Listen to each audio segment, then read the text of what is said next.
Hey, folks, before we get rocking and rolling here, do your boy a favor. Come join the rocket ship for good. Come join the mission for good.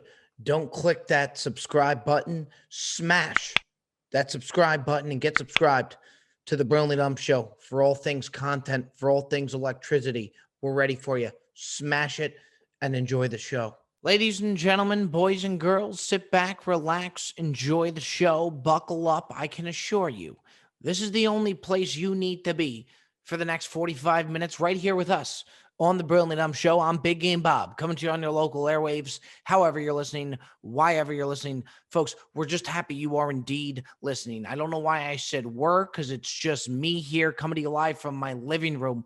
Like the good old days, ladies and gentlemen, it is going to be me, it is going to be you, and we are going to talk the shit for the next 45 minutes. For our sports segment, the first thing that I want to get off my chest, we didn't have a podcast last week, so I didn't get to talk about this Jake Paul fight. The YouTuber, they're doing a lot of these fights now with different YouTubers, TikTok stars. I got to be quite frank with you. I don't mind it. I really don't. I don't hate it. I think we're so naturally prone to dislike this type of stuff. But I thought it was very entertaining. Justin Bieber performed. Snoop Dogg was 8 blunts in commentating the fights. They kind of handled it like the Super Bowl. They had no regard for what time they were going to start. They told you 7 p.m. start. They weren't starting that sucker till 11:30. And I was chasing. I had a shitty day gambling that day to where I couldn't hit a single bet. So the last bet of the night, you always chase regardless of what it is. You got to have action on it. Do you know how many Fresno State versus Hawaii games that I've bet on in my day? Up in my living room, East Coast, 1:30 in the morning, watching Hawaii take on Fresno State, rooting for an under of 68 points. I did that with the Jake Paul fight. I had nothing left to bet. I wasn't thrilled about betting on Jake Paul, but I did. And I wasn't thrilled about betting on a YouTuber, on a guy like Jake Paul, till I saw Jake Paul in the locker room prior to the fight. They had a camera on just about everybody that walked in to the ring that night. Family, Justin Bieber, all these different celebrities. It made it quite interesting. But I was so confident in this Jake Paul bet. And I didn't really know much about Jake Paul to bet him. All I knew was that he was the favorite. And when you're chasing late at night, last bet of the night, you have no choice but to pick a favorite because you're not in a position to take an underdog. So anybody you see with the minus next to him, that's the guy you're picking. Jake Paul was my guy. And I'll tell you when I knew I was good on this bet. In the locker room, they're showing Jake Paul, and I saw some clips of him at the weigh-in and all of that. Jake Paul, I always like to bet on the guy who's just got nothing to lose or just has no idea where he is. That is so mentally not there that you're going to have to kill the guy in order to knock him out because they're just not going to go down. It's like trying to knock down that monster from the Goonies. Like you're going to have to kill that monster if you're going to win the fight. Jake Paul has no idea where he is. I'm looking at this guy, and yeah, he's got millions of dollars, living a great life. I respect the guy. But I'm looking at him. I'm like, you're going to have to knock this guy out. If you have any shot, you're going to have to kill the guy. Every time I looked at Jake Paul, it was like somebody just called his name and he didn't know where it was coming from. He's in the locker room with no one there, just bobbing around, looking around the room, looking at the ceiling. Big celebrities are coming in to say hello to him, and he just doesn't really give a shit. Looked like something out of One Flew Over the Cuckoo's Nest. You know, he just like doesn't really know where he is. And that's the guy I want to bet on. And sure enough, Jake Paul, maybe 30 seconds in, knocks the lights out of this guy, Ben Askren. He had to win. Even watching Jake Paul walk into the ring, it's like he didn't really know where he was going. It's like he thought he was going to play center field. That's the guy I want to bet on. The guy that's either got no idea where he is or has got nothing to lose. Every time I go to bet a UFC fight, I always look for the guy that's not really there. I don't want the guy with the 12 pack, good chin, good set of hair, good looking family sitting there ringside. That guy's got a lot to lose. I like watching these guys walk in. I watched the UFC guy walk in and I hammered the bet before it started. I watched this guy walk out to the octagon and he just had a canvas of tattoos. And on his chest, he had the Tasmanian Devil. And the Tasmanian Devil was holding up two 9mm in each direction. And that's what this guy chose to put on his chest. Give me that guy. Let me put my money on that guy with Tasmanian Devil tattooed on his chest. Just a canvas of tattoos. Nothing to lose. He already lost it before he got that Tasmanian Devil tattoo. That guy was at such a low in his life that he walked into a tattoo parlor and said, you know what you do, boss? Just fuck me up. Put a Tasmanian Devil on the chest, give him two black 9mm, and let me just walk around the streets like that. And after I walk around the streets for a little bit, I might give UFC a try. That's the guy I'm betting on. And he won. And by the way, say what you want about the guy. People always want to hate on it and say, oh, why am I going to watch some YouTuber fight? Jake Paul can throw hands. This guy's got a mean right followed up by a mean left. He does it. I got news for you. I ain't stepping into the ring with Jake Paul. No way in hell. And everyone says, oh, this isn't true boxing. What has true boxing given us in the past 10 years? Muhammad Ali retired 40 years ago. After that, boxing was dead. So I don't mind seeing a couple YouTubers box. Let's see if they could throw hands. TikTok stars getting into the ring now. Fuck it. I see that guy on my timeline from time to time. Let's see him if I could throw hands. I couldn't name 5 boxers in the world of boxing today. No chance. No chance. So let these guys go. Anywho, ladies and gentlemen, here on the Burlington Show, we are moving on. I want to pose a question to you folks, something that's been in my head for quite some time now, and it goes to show just the type of shit that's in my head on a day-to-day basis. And that is this. Is there anything more inconsistent than a car charger? The car charger is the Kyrie Irving of electronic accessories. You never know when it's going to show up and when it's not going to show up. Every single day, the Brooklyn Nets organization sits around their home court and they wonder, is Kyrie Irving going to show up today? They want Kyrie Irving to show up. They're a better team when he does show up, but they never know when he is going to show up. That's what goes on with the car charger. You never know when your car charger is going to work. And it's not like the car charger will just stop working and that's the end of it. No. The car charger will stop working on a Tuesday and then bounce back Wednesday morning and be working perfectly fine, water under the bridge from Tuesday. I don't know what happened in between Tuesday and Wednesday with my car charger, but something happened to where now it's working. Car chargers are the most inconsistent thing of all time. And nobody's talking about it. Nobody questions it. And the reason we don't question it is we don't know who to blame. We don't know who's at fault. Is it the outlet's fault or is it the wire's fault? I call Apple about my car charger not working in my Honda and they tell me to ask Honda. I call Honda about why my charger isn't working in my Honda. They tell me to call Apple. Everybody's pointing the finger on the car charger. Nobody knows. Nobody knows. You never know when it's going to work. You never know when it's going to show up. I go to my car every morning with about 80% battery, 15-minute ride to work, hoping that gets me to about 90, 95%. I don't know if my car charger is going to work that day. You ever go into an Uber? This is when it always gets interesting. You ever go into an Uber and ask for a charger? And most of them nowadays do have the charger. I would say about 75, 80% do have a car charger. The 20% that don't, they never just give you a yes or no answer. there's always a sob story to how they lost their car charger. And it was always the last guy that was just in here that lost it.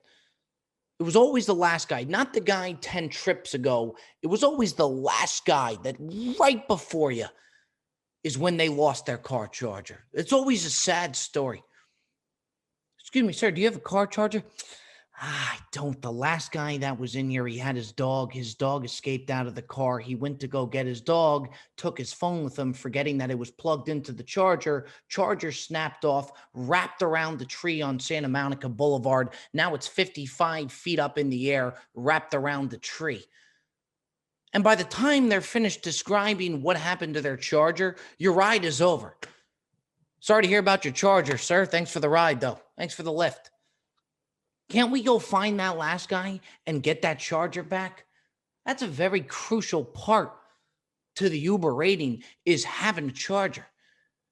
Nowadays, everybody's so concerned with having a whole vending machine in your back seat. Last Uber I went to had gobstoppers in it. I didn't know gobstoppers were still around, but the guy didn't have a charger. He's got now and laters. He's got gobstoppers. He's got a Keurig in his back. I can make a cup of coffee if I want to, but I can't charge my phone. All I'm going with this is somebody needs to hold car chargers accountable. Who do we point the finger to and let us point the finger there? Because there is nothing more inconsistent right now than Kyrie Irving and a car charger. When is it going to show up? We don't know. Let's get that fixed, ladies and gentlemen. And phone chargers it's just a very sensitive thing with people. You ever walk into a restaurant, one of the worst questions you can ask a hostess is if they could charge your phone. They'll do it, but you're going to get a look. I would rather ask a hostess to turn a 4-top table into a 15-top table, walk in and say, hey, by the way, that reservation for 4 is now a reservation for 15. I would rather have to ask that than to ask the hostess, can you charge my phone? It's always, yeah, we could charge your phone. They take it, charge that thing up. It's like fast food employees with the sauce. Fast food employees are very sensitive about giving you extra sauce. They don't care about anything else. You could go through a McDonald's at 2 a.m, and that line could be backed up down the street. You got the guy at the cashier smoking dope, just ripping on a joint. He don't give a shit when you get your order or how you get your order. They just want to keep you moving. They don't really care. They don't care how the operation goes. And to be quite frank, nor should they. I mean, if I was working at a McDonald's or whatever, I wouldn't really give a shit either. I don't blame them. I really don't. But something about when you ask them for extra sauce, they become very protective of the franchise. They don't want to give out free sauce. I don't know if they want to take that sauce home and you're now taken from their pantry, but something with fast food employees, they don't care about anything else. But if you ask for extra sauce, big problem, big issue. They get very protective over their sauce, which is why I love Chick-fil-A so much. Chick-fil-A, I'll always say, I know this may sound crazy, but can I get 8 packets of sauce? Sir, you don't sound crazy. It would be our pleasure to give you 8 packets of sauce. McDonald's, if you want 2 extra barbecue sauce, you're going to get a look. You may get that 2 extra barbecue sauce, but you're not going to get it without a stank face. You're not going to get it without a little bit of a look. Might get a little hostile when you ask for that sauce. Anywho, ladies and gentlemen, here on the Brilliant Dumb Show, we are indeed moving on. I'll tell you, folks, what really does some damage are these Pelotons. Who doesn't want a Peloton right now? And by the way, what an incredible marketing job Peloton has done. Peloton has turned into like Teslas. You got a lot of Peloton stores in the mall. It's not like the Pelotons are being sold at a Brookstone or anything like that. They got their own fucking store in the mall now. And there is a movement going on with the Peloton community. Not only are they taking over stores and malls, they are taking over people's rooms, people's houses. People now have a dedicated Peloton room. There used to be game rooms, living rooms. Now there's just, oh, that would be good for a Peloton room. These things don't take up much room, but people are calling them Peloton rooms. What a phenomenal marketing job these guys have done. And I don't think it's just the marketing. In fact, I know it's not just the marketing because I tried one the other weekend. These things are exceptional. Went over to my buddy's house in Southern Cal. And I got to tell you, I knew something was up because every single time I talk to him, he's in a full sweat, just dripping sweat. Doesn't matter what time of the day I call him, he's in a full-blown sweat. 9 p.m. at night, full-blown sweat. Sweat stains everywhere. And I've never known anybody to get a good workout on a bike. Nobody ever gets a good workout on a bike. Let's call a spade a spade. The only people that are getting good workouts on a bike are the guys that are driving on the streets that are hardcore, full biker's outfit, going 60 miles in one day. Those are the guys that's getting a little bit of a sweat on a bike. Besides that, I've never walked into the gym, seen somebody on one of those bikes in a full-blown sweat. Never seen it. They're usually fucking around on their phones, watching the TV, all over the place, on the levels, all over the place. I'm one of those guys. That's kind of like a break time to me. These Pelicans, I'm telling you, man, these Pelicans, these Pelotons, they're different. They're different. And I want to sweat. I want that drip. I want to come out, just walk into the kitchen in the morning, soaking wet, go into the refrigerator and grab some sort of cucumber smoothie the way they do in the commercials. Because my, oh my, does it look good. It just looks like you already won the day. You go one of these Pelotons and you get that type of sweat to where you got the sweat stains like they're different continents, you won the day. No matter what happens after that, you won. No question about it. And I went on one of these Pelotons. I had to give it a go before we went out to play golf. I mean, it is an experience like no other. It's like you're in the studio. Everybody's got their own instructor that they go to. He pops up on the screen, on the Peloton screen. You feel like the guy's in the living room. I had this guy named Daryl, 6'8" African-American, looked like a triathlete. This guy could just do it all. He could run, jump, move, punch, box, wrestle, could just do it all. Not an ounce of body fat on Daryl. And they push you through this workout. Now, the only thing I will say about the Peloton, if you think you're going to ride a Peloton in the morning while other people are sleeping, think again. It's like you're starting up a fucking lawnmower, just revving that thing at 6 a.m. They make the Pelotons kind of seem quiet, like you're starting up a Tesla. Nope, far from it. You got an instructor in your face just screaming at you. Daryl's fucking sweating on me from the screen. And Daryl holds you accountable and just keeps pushing you, sometimes too hard. I wish there was an option like there are on treadmills to tone it down. I wish I could tone Daryl down, but I can't. Daryl's telling me to push harder when I'm pushing as fast as I possibly can. These guys are like, they're real. They're in the room with you. Walked on the bike the second day. He goes, "Oh, Rob, you're late again. What's new?" You know what I mean? It's like these guys are real. I almost feel like I should stop after the Peloton class and just have a conversation with Daryl like they do in the classes. Everybody's got to talk to the instructor after. These Pelotons, man, I am telling you, they are different. There's all types of shit coming out now, not quite like the Peloton. If you want to burn a quick 1,000 calories in 20 minutes, go see Daryl from Peloton. People even talk like they got a class too. It's like it's a real live yoga class. Hey, you want to go for breakfast tomorrow? No, I got Patty at 8 a.m. Patty who? Patty from Peloton. Peloton Patty. She's my instructor. They just show up in these screens. Imagine when they have 3D too and Daryl just pops up at me.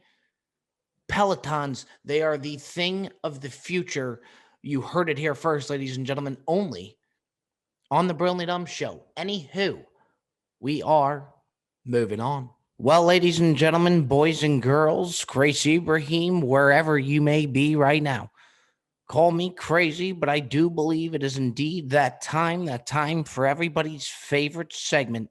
Yes, you got that right. It's the Ask Bob segment, week by week. You know the drill, ladies and gentlemen, Tuesday after Tuesday.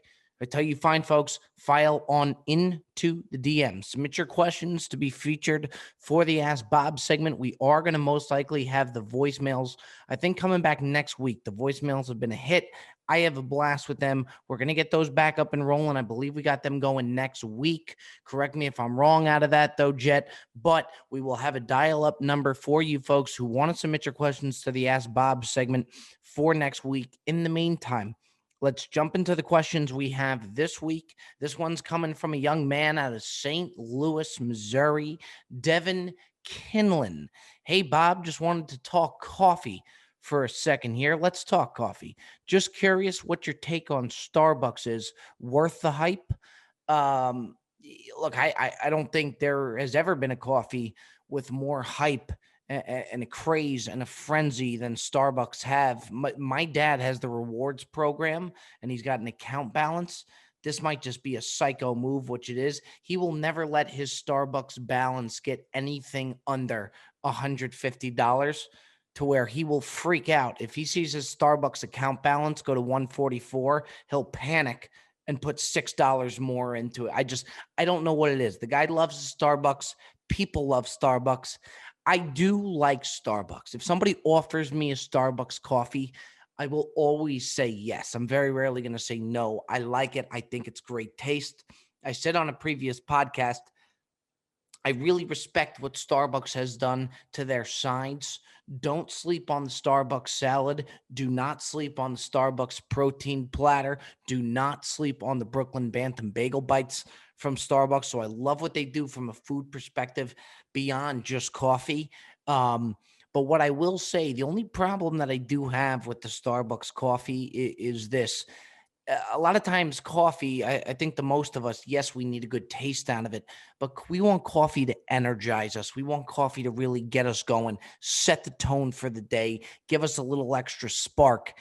The only issue I have with Starbucks is that it doesn't provide that spark for me. It just doesn't. I want my coffee. I think the shittier the coffee, the more energy you're going to have. I want a shitty, all black coffee that's just going to fire me up. Straight from the little machines there. I don't want the mocha froca caramel macchiato. To me, a caramel macchiato, it doesn't hype me up. It doesn't give me that boost. I think Starbucks coffee tastes great, but I don't think it gets the job done in regards to energy, which I think is mostly the reason why we do go back to coffee. Yes, we like the taste, but we need to be energized. I think the shittier the coffee, the higher the energy you're going to have. Sometimes when I need an extra boost, I want a shitty cup of coffee, and it just wires me in. Starbucks doesn't do it. Another issue that I have with Starbucks is nowadays they're trying to do the drive-through, and coffee just wasn't meant for a drive-through. It just wasn't, unless you're McDonald's or true fast food. They just can't do it right because the problem with the Starbucks fast drive-through is it's not fast. Fast food coffee is fast. They perfected it. This is what they do. Starbucks just wasn't built for the drive-through. And I think if anything, the Starbucks drive-through takes longer than going inside to the Starbucks. It's like going to an In-N-Out burger. So I could really do without the Starbucks drive-through. I really can. And I think it affects business for the patrons walking in as well. Just not a big drive-through guy. I do like a Starbucks coffee. I think worth the hype, but it does bother me that you don't get that energy that we all know and crave from a good cup of coffee. Moving on, we got Corey. That is, my apologies, Connor Trident, Cary, North Carolina. Bob, can we get an update on the Danny Dimes 14 beer challenge? Will he be back for revenge? I like this question a lot. The reason that I like this question and I wanted to bring it up here on the show is we do have a revenge mat set. For those of you that haven't seen the Bob Vlogs, the Brilliantly Dumb Show on YouTube, please go get signed up, subscribe. We're putting out weekly golf vlogs on there. What I like, we had Danny Dimes on there, one of my best friends, our guy. We play a lot of golf with Danny Dimes. He's an absolute character. We did a vlog with him where the challenge was, can Danny Dimes drink 14 beers while breaking a score of 85? Danny Dimes, we went out to, I think it was Journey at Pechanga, really nice golf course in Southern California, and Danny Dimes went for it. He sucked down the 14 beers, okay? Hammered, but you couldn't really see it. That's the thing about Danny Dimes. He stays even keel. He's one of those rare guys where a certain amount of beers really doesn't affect his golf game, and it really doesn't change him as a person. It's like the guy just doesn't even really get drunk. So we did 14 beer challenge, and he had to break 85. Did the 14 beers, ended up shooting an 86. So yes, Danny Dimes will be back for revenge. This time he wants to up the ante, come back even stronger. He's doing an 18 beer challenge. 18 holes, 18 beers, has to break the score of 85. Once we put that vlog out, I had a lot of people message me saying, I could drink more than Danny Dimes. I want to take on the challenge. And yes, there may be somebody that could drink more than Danny Dimes, but the key thing of this challenge is not just drinking the beers, but at the same time being able to break that score of 85, which is just not an easy thing to do. So I do think there's a decent amount of people that could put down that many beers, but can you break the score of 85? So Danny Dimes will be going, I believe we're recording it this week, probably should be out sometime next week. Danny Dimes, 18 beers, has to break a score of 85. We're going to be doing it at Pelican Hill. I could never do it. I would have no chance, not just at the 85, but the 18 beers either. And I think the strategy that Danny Dimes is going to do is he's going to just hammer beers right out of the gate. He said ideally if he could get about 12, 13 down in 9 holes and then put it a little bit on cruise control from a drinking standpoint and then just worry about his golf game, I think it'll be fascinating. We'll have a camera rolling on him the entire time. 18 holes, 18 beers. Can Danny Dimes break the score of 85? Coming soon, most likely at Pelican Hill. Next question here we have coming out of Jason Knierim, Springfield, Massachusetts. He says, it amazes me that you have not done a top 5 Chick-fil-A item list. Mr. Knierim, if you want a top 5 Chick-fil-A item list, I am going to give you a top 5 Chick-fil-A item list. We're going to go 5 to 1, 1 being the highest. This is my spot. We all know by now, for those of you friends of the pod, my fascination with Chick-fil-A, how they just do things right, top to bottom, from a service standpoint, from a quality standpoint, top to bottom. These guys are the best in the business. I go at least once a week, for better or worse, but I love it. Ladies and gentlemen, here it is. This is my top 5 Chick-fil-A items, starting at 5. Number 5, we're rolling out with the hot take right out of the gate. I'm going chicken noodle soup. I get how hot of a take that is. I understand that. Don't knock it till you tried it. Ladies and gentlemen, Chick-fil-A does chicken noodle soup right. Chick-fil-A is the only spot that I would trust enough to order a chicken noodle soup from. In fact, I'm not even a very big chicken noodle soup guy. I am now, thanks to the boys in red and white. And this is what just amazes me about this franchise. The fact that they could perfect so many things, wall to wall, coast to coast, consistently, week in, week out. The chicken noodle soup, I've said it before, don't knock it till you try it, at Chick-fil-A is spectacular. Number 4, I got the Chick-fil-A mac and cheese. Ladies and gentlemen, the meal is never enough. And I've said on an earlier podcast when we did the McDonald's top 5, that whenever you go to one of these places, the number one meal, the number two meal, it's usually not enough. You got to have a filler item. You got to hit that side item. For McDonald's, I said it's good to go with the McChicken for that filler item. This way you get the hamburger and you get the chicken. The meal just doesn't fully do it. And when you go to Chick-fil-A, you get the chicken sandwich meal. What's going to top it all off, your filler item, is no doubt about it, the mac and cheese. It's the best filler item you're going to find out there. Get yourself a Chick-fil-A meal. And when it's never enough, add on that mac and cheese. You will be very, very happy. That's a big game, Bob, guarantee. Number 3, the Chick-fil-A lemonade. Yes, I said it, the lemonade. I don't know what's in this Chick-fil-A lemonade.